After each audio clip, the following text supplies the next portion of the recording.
Ladies and gentlemen, very good morning to you all, and thank you all for coming this morning. We're delighted to see you here.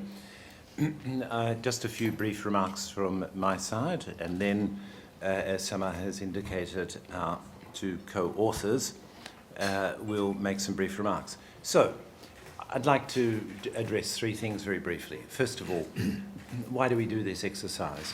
Well, I think it's obvious really to most, but of course innovation is a key factor in the economic strategy of all of the leading, the largest economies in the world.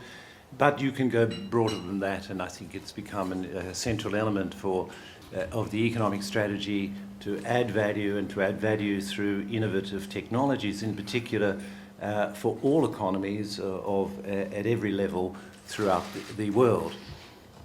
In pursuing that strategy, of course, countries need some guidance, and the objective of the Global Innovation Index is to provide that guidance by enabling countries to benchmark their performance in innovation against the performance of all other countries, and to see the areas in which they have weaknesses and relative strengths. Of course, innovation depends on a large number of factors, and that's reflected in the index, which covers a great many indicators right across the whole innovation ecosystem.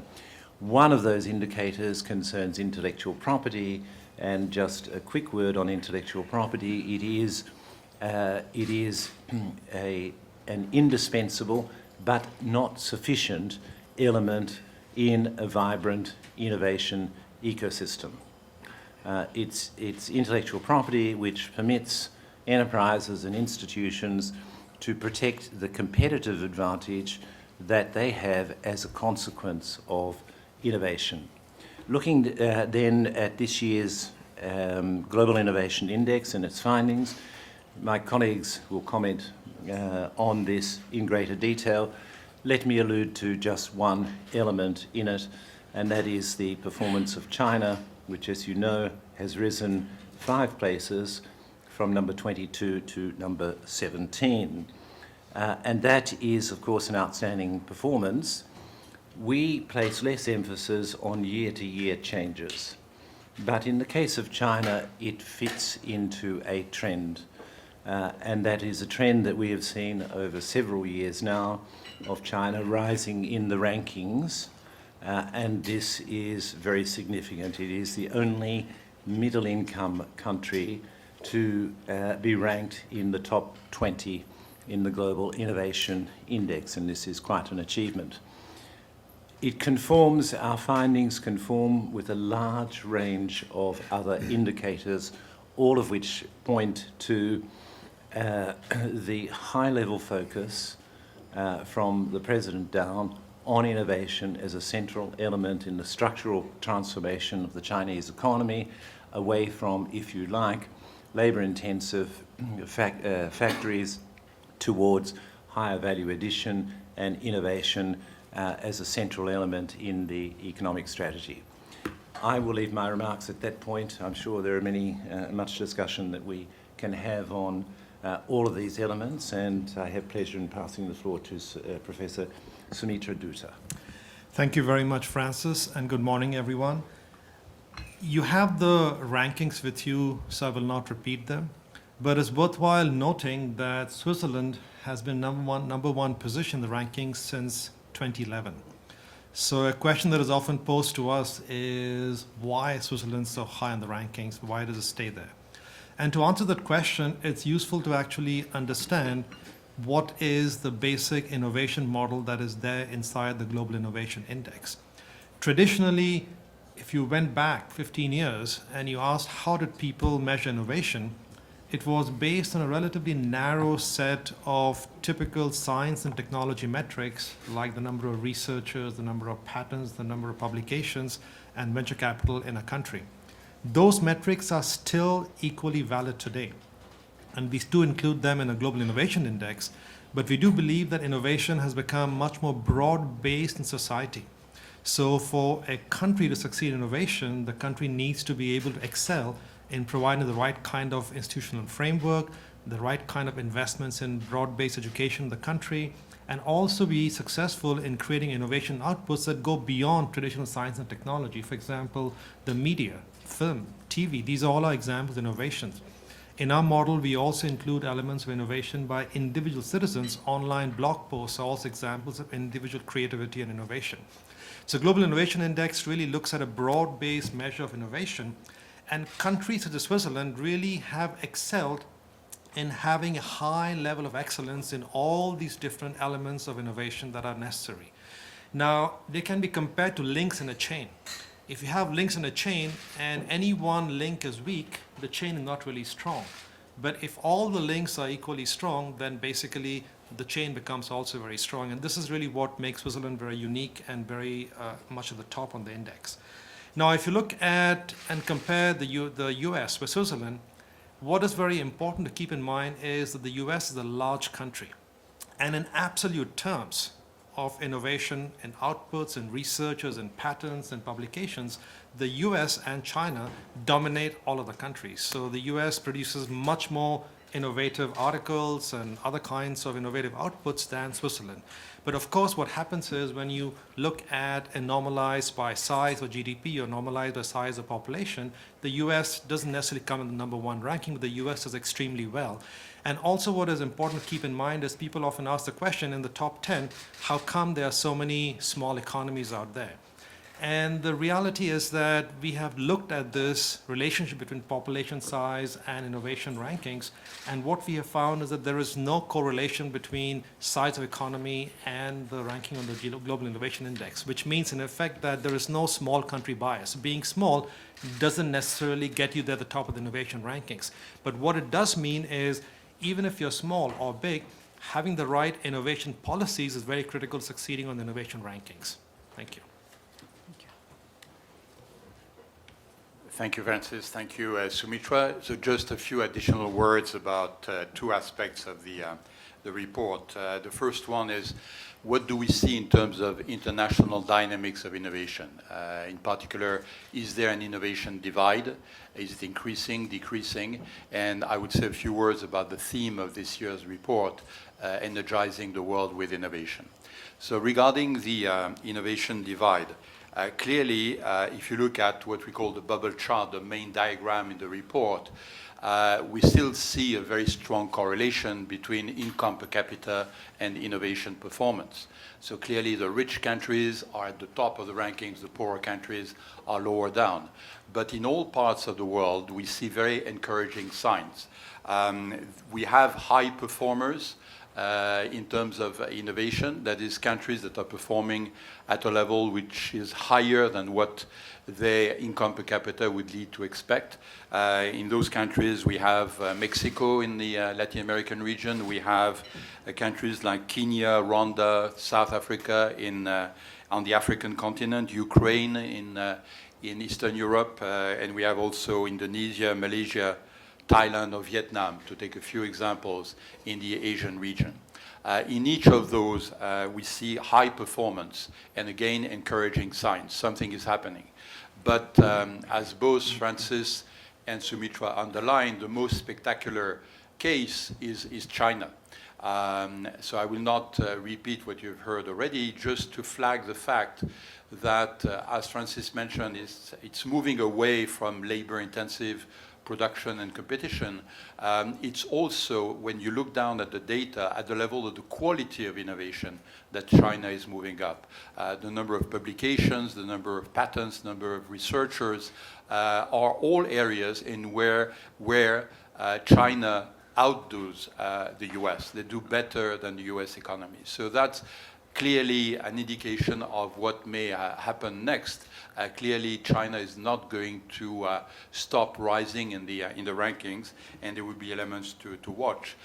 Areas such as supercomputing, quantum computing, most recently nuclear energy with the EPR reactor show that China can be ahead of many advanced economies, and that remains a case to watch.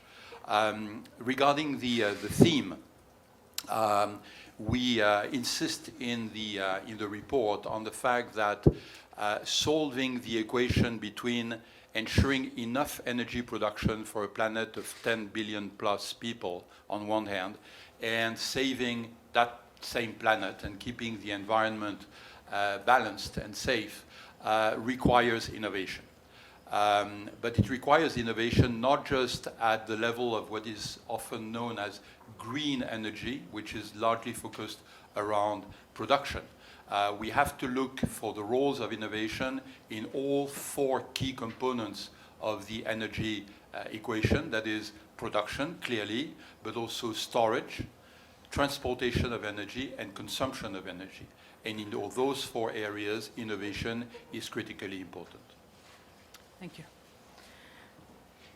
Please, questions? If you could identify yourself before asking a question, that would be wonderful. Sir. Yes, Joseph Klein of Canada Free Press. Regarding China, just looking at the detailed breakout here, if I'm reading this correctly, the rule of law metric, China is ranked 75. So I'm wondering whether if you can address the intellectual property regime in China and claims that one of the factors in China's rise in innovation is its alleged misappropriation of intellectual property from other countries and requiring technology transfer as a condition for foreign investment in China. So, your question, of course, concerns a live issue, which is the subject of both bilateral and multilateral dispute resolution procedures. So I'm unable to comment on those elements of your question, which are subject to, as I said, judicial and quasi-judicial procedures. However, let's look at the case of China a bit more broadly. And we see that it was in 1984 only that China adopted a patent law. So very shortly after the opening of the Chinese economy, 1984, it adopted a patent law. And in the 40 years that have transpired, or a little less, that have transpired since 1984, I think what we've seen in the field of intellectual property in China is quite remarkable progress. So it has now the largest patent office in the world, the largest trademark office in the world, the largest designs office in the world, the largest number of applications in each of those areas, and it has steadily risen in its participation in, if you like, in the international economy as a producer of intellectual property. So it ranks number 2 in the world in terms of the number of international patent applications filed. And has growth rates and has had growth rates that are in excess of 10% for quite a number of years now. So then I think we can look at the general infrastructure for intellectual property in China, and we see that there are specialized intellectual property courts in Beijing, in Shanghai, in Guangzhou. A great emphasis is placed on this area by the Supreme People's Court. So I think it's quite a remarkable journey that China has undertaken in the establishment of what is now a first-class intellectual property system. Concerning the various, anecdotal stories that we hear about imitation, well, look, that really requires a granular analysis. I'm unable to comment on the trade dispute elements of it. We see that there is a certain element of this which is, I think, something that we expect every time we see the rise of a new technological power. It happened with the Industrial Revolution with the United Kingdom. It happened with the rise of the United States of America as a manufacturing power at the end of the 19th century, with the allegations made in respect of imitation. And we have a fine line between what is permitted imitation and what is illegitimate, slavish, we say, copying. And that fine line is is a difficult one to look at, and we have to look at all of the accumulated evidence in this regard. I would say at the end of the day, what we have in the case of China is a rise of a new technological power, the arrival of multipolar innovation.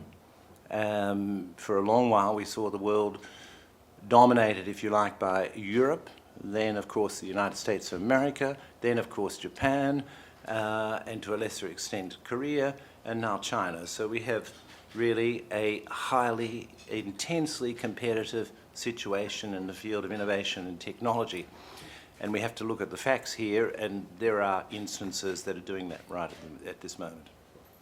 Thank you. Please. Thank you. Thank you. I'm from China Central Television. My first question is, do you think what's the reason behind the rise of China's ranking in Global Innovation Index?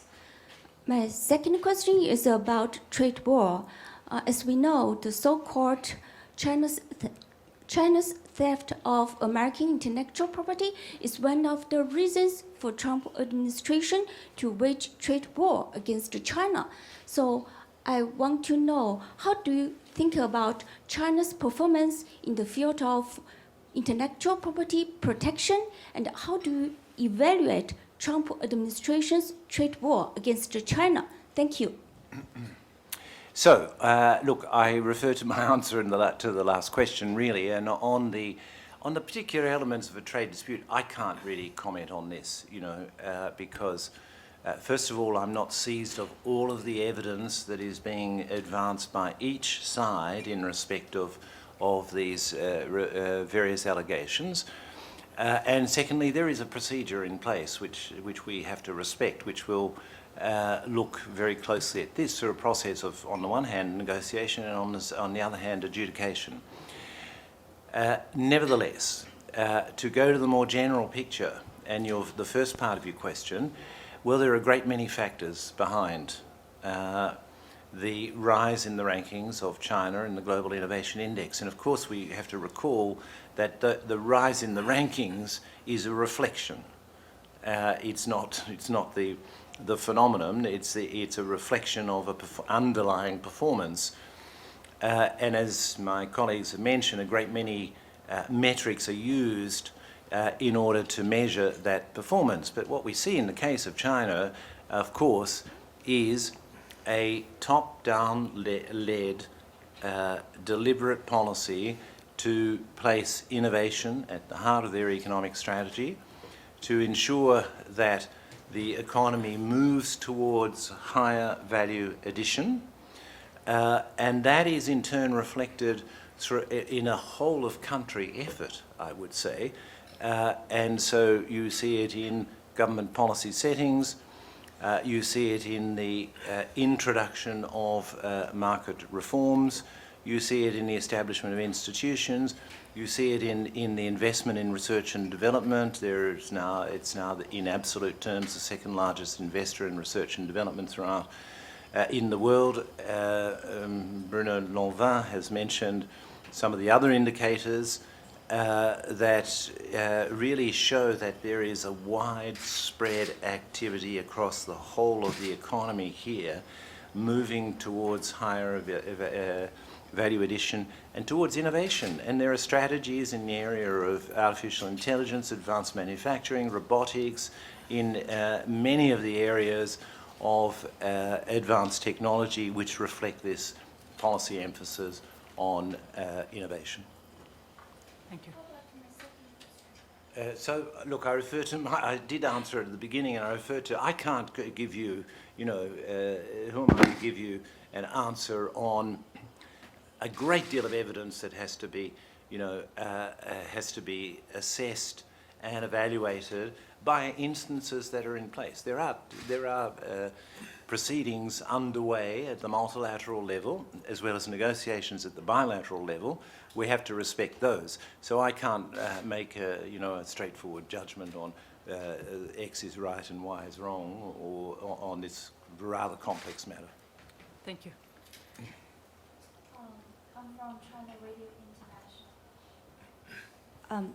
I'm from China Radio International, and I have a question for Director General Francis Gurry. So the GII report has shown that China has been making steady progress in innovation on an annual basis, and you've just mentioned that is because of a lot of reasons. But among all the reasons, what would you specifically comment on China's innovation-driven development strategy? Thank you. Sure. So, look, I think it's something that President Xi has placed a great deal of emphasis on. It reflects a long-term emphasis in Chinese leadership. It's not new, let's say. There's a renewed emphasis on it with President Xi. But this is a long-term strategy that we've seen of building technological capacity, and with that technological capacity, advanced innovative capacity, so the capacity to innovate. And we see it reflected in a number, not only of these indicators, but a number of enterprises in China, which are producing products that increasingly are within our daily lives.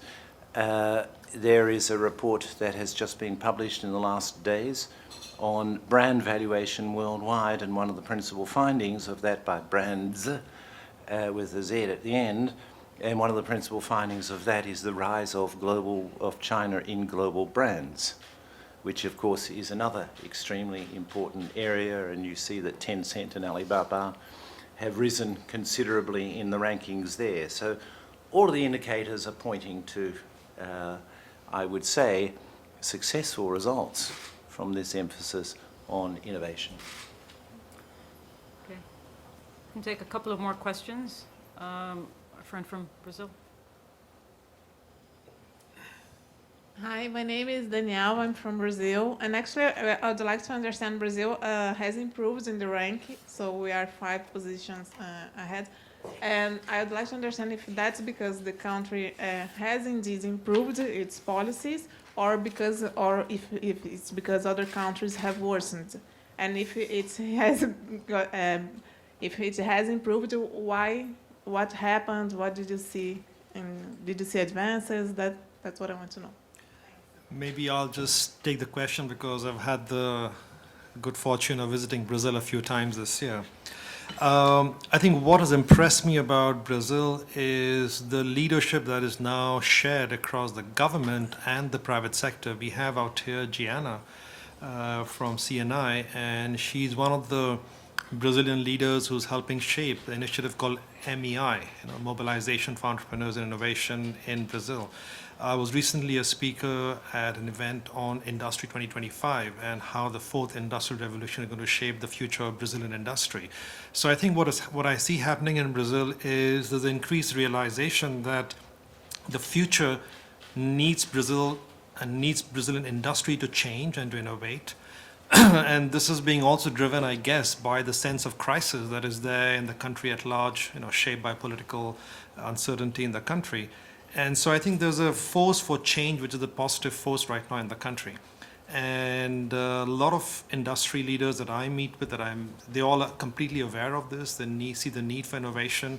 And I see Brazil making important strides out here. And most countries that we see making progress happens, including in China, from when the government and the private sector come together. And we see that happen a little bit now in Brazil. So my own view is Brazil has improved. Its relative ranking as you identified. Most countries around Brazil are also improving, but I think Brazil is improving at a faster rate. Thank you. Take 2 more questions, one, and then the gentleman. Okay, if I noticed it right, the GII only began to include science and technology clusters research last year. And what is the consideration behind this inclusion? And China is ranking number 2 in this regard, only after the US, up from the 4th place last year. What do you think made this fast progress happen, and what does this specific ranking say about a country's innovation potential or ability? Thank you. So we started this exercise because of the normalization effect, or the average effect of the index to which Soumitra Dutta has referred a little earlier.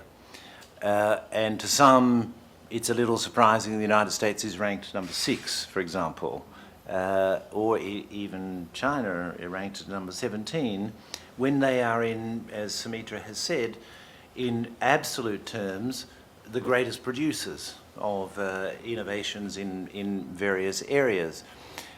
So we wanted to focus a little bit more sharply on particular areas within economies that constitute clusters. Now, the measures that we use are at this stage relatively limited. We started last year with just patent applications, and we geocoded patent applications to specific areas. This year we've added an additional measure of scientific publications coming out, and it produces a very interesting set of a focus on science and technology and innovation clusters throughout the world. As you have said, we see a slightly different picture in this regard because you have a concentration of one specific geographical zone.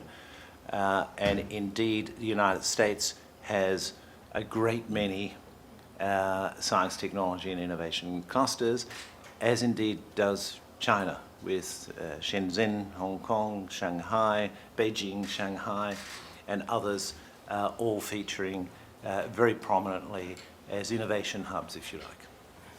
Thank you. And what does this say specifically about the country's innovation building potential, this research? Well, I think there's a fair amount of thinking to suggest that the existence of an innovation cluster within a country is a great encouragement for cross-fertilization amongst all of the enterprises and research institutions that find themselves in that particular area. It's a magnet for the attraction of human talent, people coming to that area because they know things are happening there. There's the infrastructure to support the ideas and the commercialization of the ideas that they want to achieve. And it's a measure of I think, the strength in innovation of a particular country. Thank you. I think we'll take one last question, and then so we can leave some time afterwards for some one-on-one interviews. Sir? Thank you. A question from China News Service, and my question is for Director General.